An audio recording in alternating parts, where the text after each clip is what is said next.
para llegar a la célula, la célula no trabaja como corresponde. ¿Sí?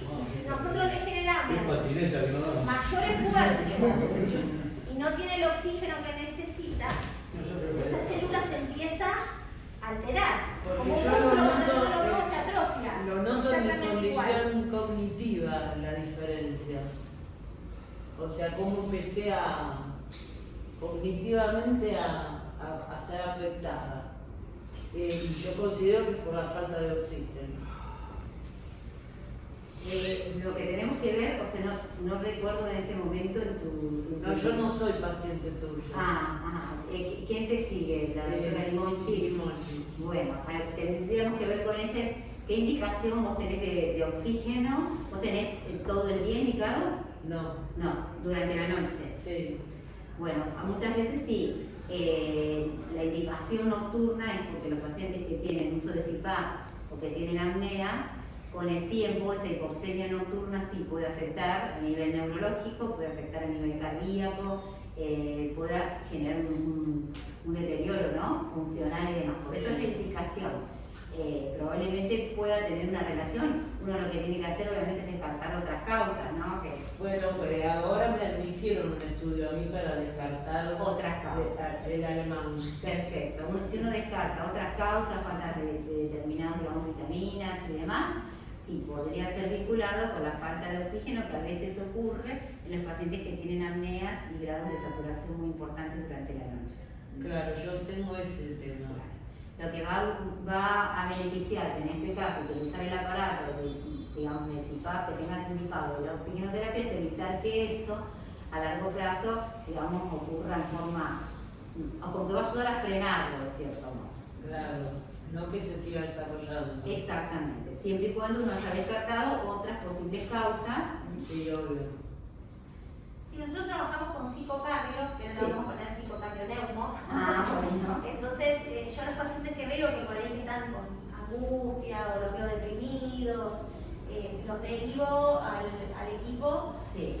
O sea, yo ya tengo asignado un paciente por martes, sí. Que ellos lo siguen y lo ven, y creo que les hacen una serie de test, y dentro de esos test está la parte de memoria también. Sí. Así que bueno, pero sí, la carencia de oxígeno genera un montón de alteraciones a nivel de todas las células del organismo. Y las cerebrales son una de las primeras. Porque cuando nosotros estamos moviéndonos, cuando nosotros hacemos ejercicio, estamos trabajando piernas, toda la sangre tiene que ir a las piernas. ¿Sí?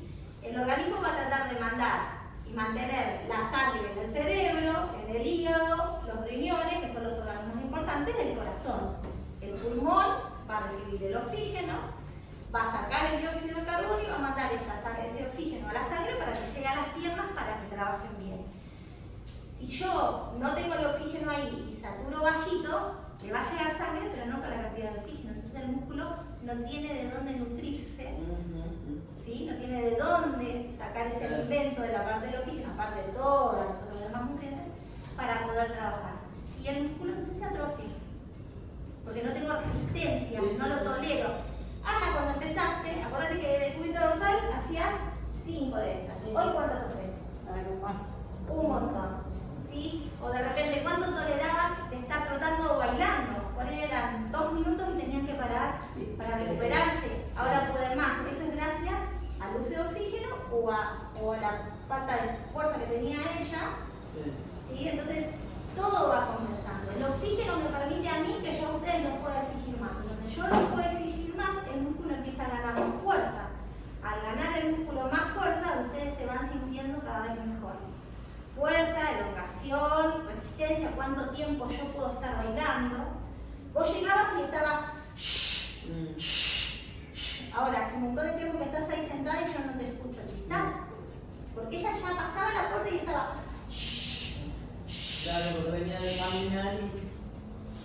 Sí. Esos periodos de ese chistido que hacía son cada vez menores.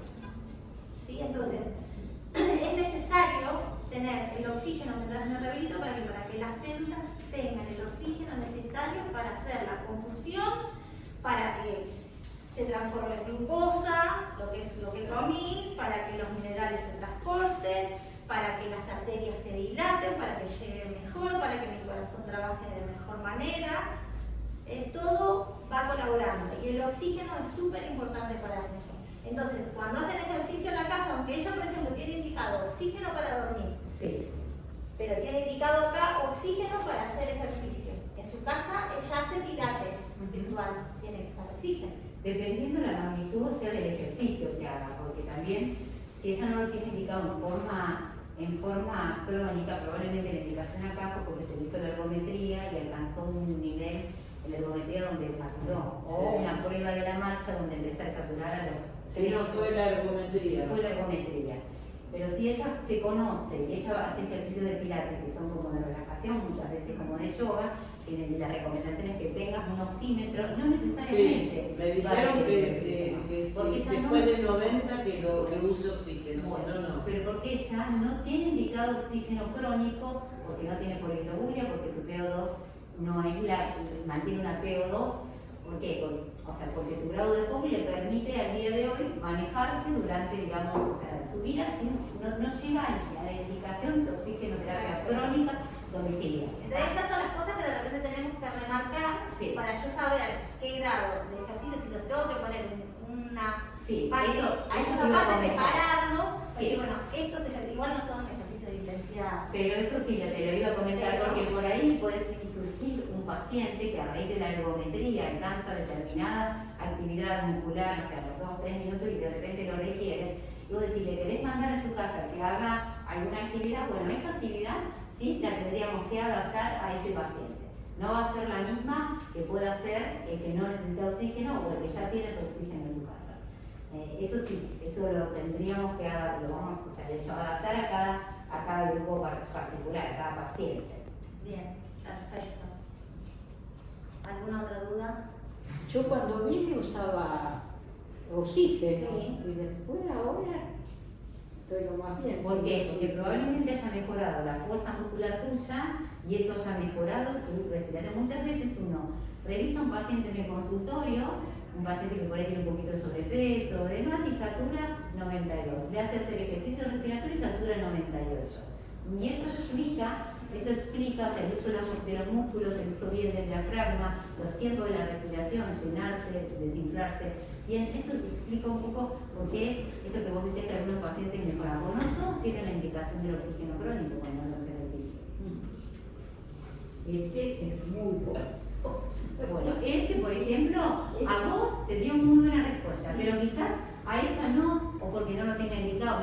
O sea, cada paciente, eso es lo que quiero recomendar. Si yo me lo doy a la mañana, Sí. hasta el otro día a la mañana no necesito No necesita, refuerzo de nada. Bueno, yo uso ese y sin embargo yo a la tarde no soy la misma persona que a la mañana. Claro, porque el grado de EPOC es distinto. Es diferente, Claro. fíjate que vos tenés EPOC y tenés trastorno del sueño, Sí, ella sí.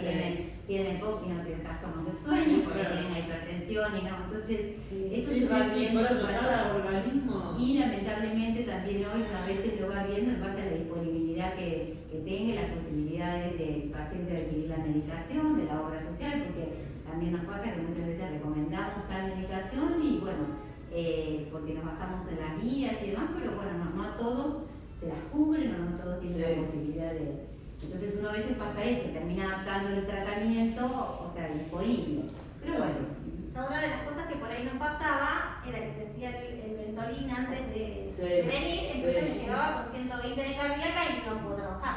Sí. Entonces, por ahí también esas cosas, pero ella lo hacía por si acaso le agarraba. Entonces, dejarles también en claro que si por si acaso, no, o sea, si está indicado, de qué manera está indicado y así como lo no, bueno, hay pacientes que tienen profundización que son generalmente a veces asmáticos, que hacen asma con el ejercicio.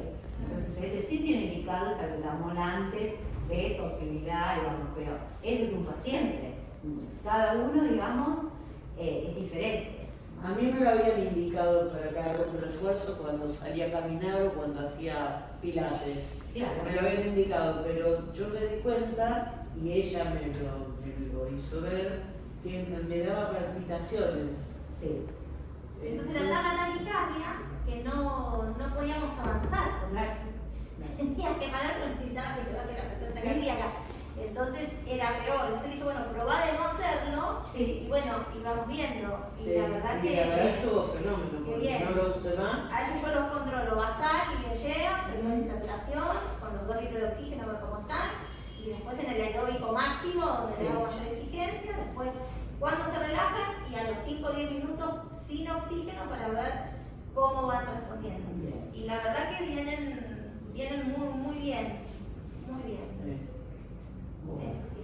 Bueno, yo tengo que Bueno, bajar, porque tengo dale, todavía